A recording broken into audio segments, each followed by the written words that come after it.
আসসালামু আলাইকুম। আজকের ভিডিও কাঁচা রসের নাস্তা কিভাবে রান্না করা হয় সেটা দেখাবো। এই যে পাতিলে আমি রসগুলো দিয়ে দিলাম। এই যে রসগুলো চুলায় দিয়ে দেখেন সাদা সাদা একটা উঠেছে, ওগুলো আমি ফেলে দেব, কারণ ওগুলো ফেলে দিলে ভালো হয়। এই যে এখানে মশলা আছে, এলাচ আছে, তেজপাতা আছে, দারচিনি আছে, এগুলো সব দিয়ে দিয়েছি। দিয়ে দেখেন সুন্দর করে নেড়ে চেড়ে নিচ্ছি।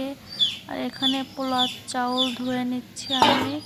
এটা দিয়ে কাঁচা রসের নাস্তা রান্না করব। আর আমি কাঁচা রসের দাঁড়াও। নাস্তা অনেক পছন্দ করি। এই যে চাউলগুলো দিয়ে দিলাম। আজকের ওয়েদারটা অনেক সুন্দর ছিল, যে কুয়াশা, অনেক সুন্দর শীতের সকাল। এই যে আমার নাস্তা দেখেন অনেক সুন্দর সুন্দর করে বলক উঠছে। আর এই যে নাস্তাটা হয়ে গিয়েছে, দেখেন কেমন হয়েছে, সবাই কমেন্টে জানাবেন। আর সবাই ভালো থাকবেন। আজকের ভিডিও এই পর্যন্তই শেষ। ধন্যবাদ।